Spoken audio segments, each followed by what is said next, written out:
Have you ever just stood back and given someone enough rope to hang themselves? My director, Evelyn, was convinced she was invincible when she decided I would be her fall guy. For 2 years, I collected every piece of string while she wove her own noose. I was a project manager at a well-regarded environmental nonprofit when Evelyn was hired as our new director of development.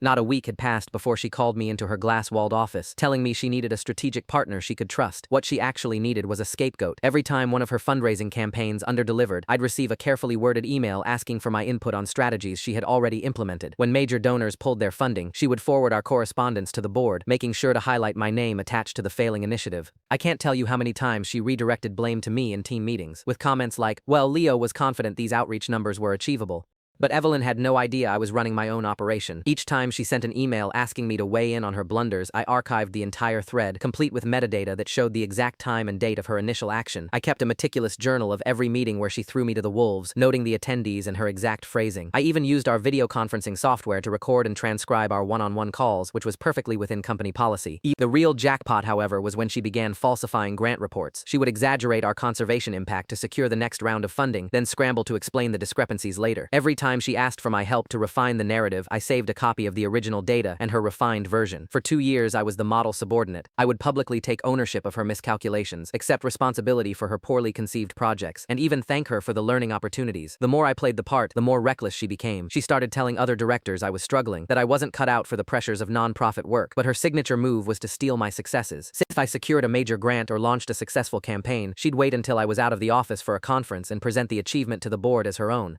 The end began when she tried to have me fired. The annual performance reviews were in, and my record was spotless, but she told HR that my consistent errors in judgment were jeopardizing our funding. She even compiled a dossier of my failures, every single one of her bad calls that she had pinned on me. That was my cue. I requested a meeting with the head of the board's audit committee, and I brought my entire archive, emails that proved she set disastrous plans in motion long before ever asking for my signature, transcripts from video calls where she explicitly told me to misrepresent data to our donors, documentation showing that the successful initiatives she claimed as hers were projects I had developed and executed from start to finish. The pièce de résistance? She had been altering the dates on digital reports to cover her tracks, oblivious to the fact that our server logged every single modification. I had a complete history showing she had tampered with dozens of official documents. The committee chair's expression shifted from polite interest to utter disbelief as I walked him through 2 years of meticulously organized evidence. When he summoned Evelyn to the meeting, she entered with that unshakable arrogance she always wore. She likely assumed this was another formality before getting rid of me. Instead, the chair began grilling her about specific grant reports and donor accounts. Evelyn, thinking I was cornered, eagerly took the bait. As I've noted in his file, Leo's management of these accounts has been deeply concerning. The chair held up a hand to stop her and played a video file on the conference room monitor. It was a recording of our Zoom call, with her voice, clear as day, instructing me to find a more compelling story in the data for the quarterly report. The color drained from her face. For the next hour, he presented her with document after document, transcript after transcript. She cycled through every defense imaginable. I had fabricated the evidence. I was a disgruntled employee trying to sabotage her. She even tried to cry, lamenting how I had shattered her trust. But there is no arguing with server logs and digital timestamps. The chair called security to escort her from the building. As they led her away, she shrieked that I had been plotting against her from day one. She wasn't entirely wrong. I had spent 2 years watching her dig her own grave, carefully noting the depth of every shovel.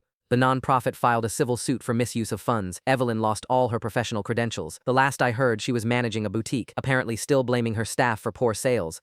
But here's the part I never saw coming. 2 days after Evelyn was terminated, her quiet assistant, Clara, approached my desk, her eyes wide with fear. She slid a flash drive across my desk. "There's more," she whispered. She made me keep a separate expense log. I was too afraid to do anything. That drive contained spreadsheets detailing how Evelyn had been using our operational budget as her personal slush fund. Aid. She had been billing the nonprofit for 5-star hotel stays, designer clothes, and expensive dinners, all under the guise of donor cultivation. When I presented this to the board, the chair, who I thought couldn't get any paler, looked like a ghost. "My God, this is outright embezzlement." The legal team took over immediately. What we thought was simple professional misconduct had spiraled into a major investigation involving tens of thousands of dollars in stolen funds.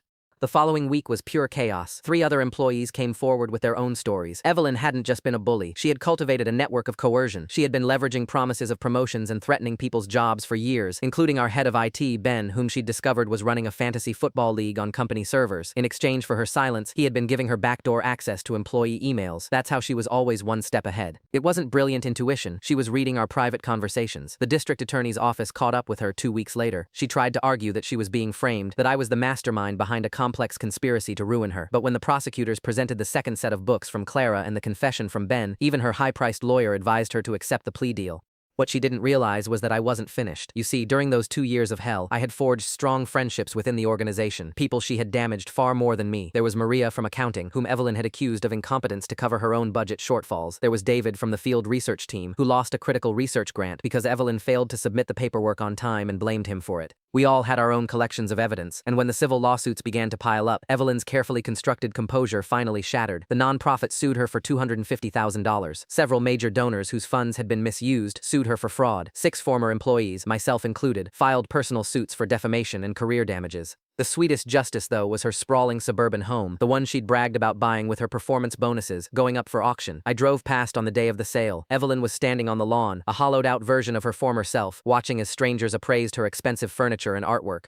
But the universe wasn't quite done with us. Remember Clara, the assistant who gave me the flash drive? She was offered Evelyn's old job as interim director. Her first act? She established a robust whistleblower protection program and an anonymous ethics hotline. The nonprofit's donations dropped by 20% when the scandal hit the news. The board, facing a crisis of confidence, brought in a new permanent director. Her name was Anya Sharma, and she had made a name for herself by turning around struggling, scandal-plagued organizations. On her first day, she held an all-hands meeting. "This organization has a cultural disease," she stated, her voice leaving no room for argument. "And the treatment starts now." She commissioned a fully independent audit of how Evelyn's behavior had gone unchecked for so long. It turned out the former board chair, a man named Gerald, had been aware of some of the irregularities, but had ignored them because Evelyn was so successful at fundraising. Gerald was quietly removed from the board a month later, his name scrubbed from the website. The entire organization was restructured, with new oversight committees and strict financial controls. As for me, I was promoted to lead my department, and I received a settlement that included a non-disclosure agreement. But the money was secondary. The real victory was seeing a toxic system get dismantled and rebuilt from the ground up. 6 months later, I was in the office kitchen when a group of new hires came in. One of them was saying to the others, "Seriously, they have zero tolerance for unethical behavior here now. I heard they'll fire you just for thinking about fudging an expense report." I couldn't help but smile. Good, let them be a little scared. It might prevent another Evelyn from ever taking root. But the story doesn't quite end there, because life has a funny way of writing epilogues. Last month, I received a LinkedIn request from Evelyn. She wanted to meet for coffee, saying she needed to apologize and make amends. I was tempted to just delete it, but a strange curiosity got the better of me. We met at a small cafe miles away from our old turf. She looked tired, worn down. Her power suits were gone, replaced by a simple sweater and jeans, and she did apologize. It wasn't the calculated, self-serving apology I had anticipated. It felt real. There were actual tears. "I destroyed my own life," she said, her voice trembling. "My home, my career, my marriage, my son won't even talk to me. I'm in therapy, trying to figure out how I became that person." Then came the real reason for the meeting. She was trying to write a book about her downfall and wanted my perspective. "Your story is the key," she insisted. "It could be a cautionary tale for others." I just looked at her, the sheer audacity of the request leaving me speechless. After years of trying to ruin my life, she now wanted my help to profit from the experience. "I'll consider it," I said, leaving her with a sliver of hope. It was a small, petty thing, but it was the same kind of uncertainty she had forced me to live with for years. That night, I went home, opened my laptop, and began to write. Not for her, but for me. For every person who has ever been made to feel small, incompetent, or invisible by someone in power. I wrote about the anxiety, the self-doubt, the gaslighting, the slow erosion of confidence that comes from being a scapegoat, the sting of watching someone else take credit for your hard work. But I also wrote about the quiet strength you find in fighting back, the power of meticulous truth, and the slow, grinding certainty of justice. 2 weeks after our coffee, an article about Evelyn's proposed book, Redemption in the Third Sector, a director's story of ruin and rebirth, made the rounds online. It was universally mocked. As it turns out, the world isn't interested in redemption stories from unrepentant embezzlers. That same day, I received an email from a major university. They wanted me to be the keynote speaker at their annual conference on nonprofit ethics. They had read a case study on Evelyn's tenure and were impressed with how I had navigated the situation. Standing on that stage, sharing my story with a room full of future leaders, I had a revelation. Evelyn's downfall had inadvertently built my platform. The 2 years I spent in the trenches, documenting her every move, had given me a voice that now had the power to educate and inspire.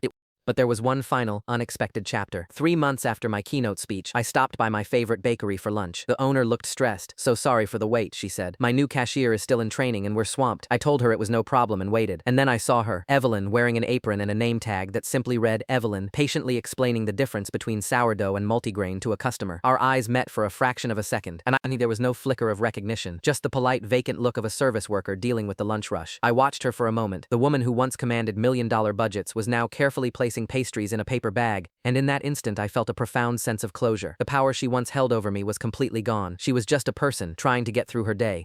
When I finally got to the counter, a different employee took my order. "Sorry again about that," he said. "It's my first week, a lot to learn." "It's okay," I replied. "We all have to start somewhere." As I left, I heard Evelyn's voice, kindly guiding the new employee through a transaction on the register. Her tone was gentle, encouraging, nothing like the sharp, condescending voice I remembered. Maybe she had changed, maybe not, but it was no longer my story to tell. I had spent 2 years collecting the evidence of her downfall, and that chapter was now definitively closed. I never went back to that bakery, not because of her, but because I had moved on. I preferred places that served new beginnings, not stale endings.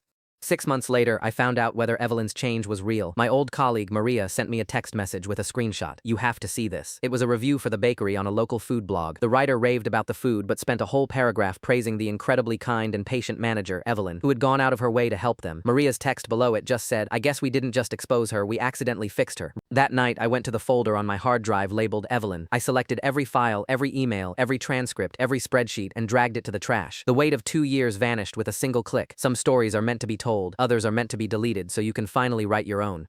Evelyn's reign of terror taught me the importance of keeping records, but it also taught me the importance of knowing when to wipe the slate clean. A year later, I was made the new executive director of the nonprofit. My first official act was to replace our performance review system with a culture of collaborative growth. We treated mistakes as data points for improvement, not as weapons, but my real contribution wasn't a policy. It was the trust I helped rebuild. We started documenting our work not to cover our backs, but to share our successes and learn from our failures openly. And every now and then I think about those 2 years, about the focus it took to build a case against her, the patience it took to let her unravel on her own time, the quiet satisfaction of seeing the truth come to light. But mostly, I think about the person I was back then and the person I became. The one who learned that the ultimate victory isn't about seeing someone else fall. It's about building yourself up so high that they become nothing more than a distant memory, a footnote in a story that is now entirely your own. They say what goes around comes around. But in my experience, it's more like a meticulous audit. It misses nothing. And in the end, the books always balance.